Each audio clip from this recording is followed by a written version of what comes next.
I never believed that 89 could be a door. Not until I found the key. The key was in a box of my grandmother's things. She died the previous spring, and the family had finally gotten around to dividing her estate. I was the youngest grandchild, so I got the leftovers: a tarnished silver spoon, a china doll with one eye, a small wooden box with no key. The box was locked. I tried prying it open. The wood didn't splinter. I tried smashing it. The wood didn't crack. I tried everything short of a blowtorch. Nothing worked. I carried the box around for months. It sat on my coffee table, on my nightstand, on my desk at work. I'd pick it up, shake it, listen to the faint rattle inside. Something was in there, something that wanted out. On the 89th day of the box-sized residence in my apartment, I found the key. It was in my pocket. I hadn't put it there. I'd never seen it before. It was brass, old, with a bow shaped like the number 89. I walked to the box. The key slid into the lock, turned. The lid opened. Inside was a photograph of a door. Not a door I recognized. The door in a wall of bare concrete. The door was metal, gray, with a handle that looked like a hand. Not a hand-shaped handle. Fingers curled around a bar, and on the door, painted in white, the number 89. I turned the photograph over. On the back, my grandmother's handwriting, the 89th door. Don't open it. I opened it. Now I'm here, in the space between, watching, waiting, hoping you won't make the same mistake. I stared at the words. My grandmother had been dead for almost a year, but the handwriting was fresh. The ink was still wet. I touched it, it smeared. I looked at my finger. The ink was red, not red like blood, red like the color of a stop sign, the color of warning. I put the photograph back in the box. The lock clicked shut. The key vanished from my hand. I searched my pockets, the floor, the couch cushions. Nothing. The key was gone. That night, I dreamed of a hallway, long, concrete. The walls were damp, the floor was wet. At the end of the hallway, a door, the door from the photograph. Gray, metal, the hand-shaped handle, the number 89 painted in white. I walked toward it. The hallway grew longer. The door never got closer. I walked faster. The door receded. I ran. It stayed the same distance. I stopped. I was out of breath. The hallway was silent. Then I heard a sound, not from the door, from behind me. Breathing, I turned. There was nothing, but the breathing continued. It was my own breath, too loud, too fast. I was hyperventilating. I tried to calm down. The breathing didn't slow, because it wasn't mine. It was someone else's, standing just behind me, invisible, waiting. I woke up gasping. My chest was tight. My heart was pounding. 89 beats per minute. I counted. 89, 89, 89. I went to the bathroom, looked in the mirror. My face was pale. My eyes were red. And on my forehead, written in what looked like a bruise, the number 89. I called my mother. I asked her about the box. She was quiet for a long time. Then she said, "Your grandmother was not a good person.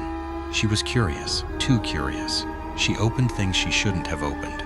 Doors, boxes, hearts, and every time she opened something, she lost a piece of herself. By the time she died, there was almost nothing left. Just a shell, just a number, just the 89th door." I asked her what was behind the door. She said, "More doors, that's all. Doors behind doors. Hallways behind hallways. And at the end, a room with a mirror. And in the mirror, the person you used to be, the person you lost, the person you'll never get back." I hung up. I looked at the box. It was on my coffee table, closed, locked. The key was gone. But I could feel it. In my pocket again, I reached in. The key was there, warm, pulsing. I pulled it out. The number 89 glowed in the dim light. I walked to the front door of my apartment. The key didn't fit. I walked to the bedroom door. No. The bathroom door. No. The closet door. No. Then I remembered the dream. The hallway. The concrete walls. The damp floor. I turned around. There was a door behind. A door I'd never noticed. In the wall between the living room and the kitchen. Gray. Metal. The handle shaped like a hand. The number 89 painted in white. I hadn't put it there. It had always been there. I'd just never seen it. Because I hadn't been looking. Because I hadn't had the key. I slid the key into the lock, turned it. The door swung open. Behind it was the hallway. The one from my dream. Long, concrete, damp. The floor was wet. My bare feet left prints. I walked. This time, the door at the end didn't recede, it grew closer. Each step brought me nearer. The hand-shaped handle became clearer. The fingers were articulated. Joints, knuckles, fingernails. The hand was real. It had been severed from a body and attached to the door. I reached the door. I didn't touch the handle. I didn't want to. But the hand reached out. It grabbed my wrist. Its grip was cold, strong. It pulled. The door opened. Behind it was a room, small, square. The walls were mirrors, hundreds of mirrors. Each mirror showed a different version of me. Younger, older, thinner, fatter, happier, sadder. In one mirror, I was a child. In another, I was old. In another, I was dead. My eyes were closed. My skin was gray. I was lying in a coffin. In the center of the room, a chair. In the chair, my grandmother. She was young. Not the wrinkled, frail woman I remember. She was in her 20s. Her hair was dark. Her eyes were bright. She was smiling. "You came," she said. "I knew you would. You're curious. Like me. You opened the box. You found the key. You opened the door. Now you're here. In the room of 89. The room of reflections. The room of doors behind doors." I asked her what she wanted. She stood up. She walked toward me. Her feet didn't make a sound. The mirrors rippled as she passed. "I want you to take my place," she said.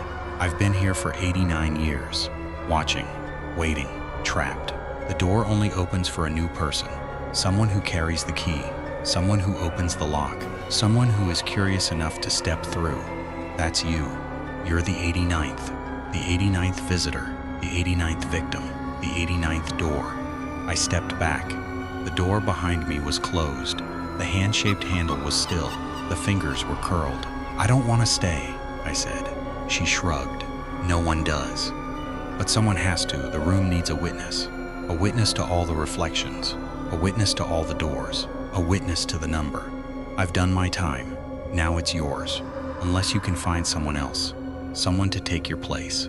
Someone who will carry the key. Someone who will open the door." She handed me a key, the same key. The number 89. It was warm. It pulsed. It knew my name. "You have 89 days," she said. "Find someone. Convince him to open the door. Convince him to take your place. If you succeed, you go free. If you fail, you stay here.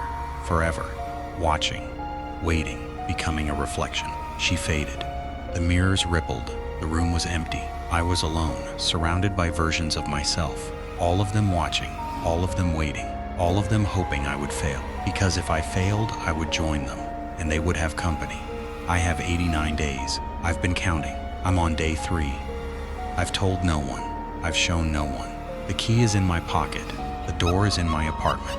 The room is waiting. I'm writing this because I need someone to know. Not to warn you, to invite you.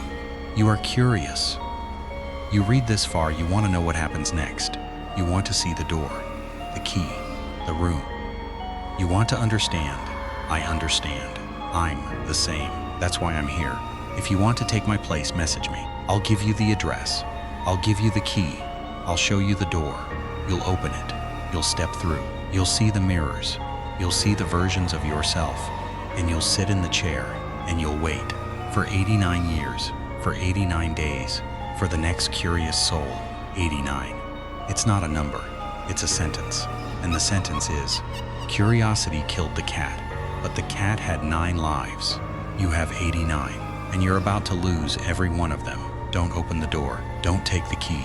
Don't be curious, but you will, because you already are. I'll see you in the room. I'll be the reflection wearing your face. Welcome to the 89th door. It's been waiting for you for a very long time.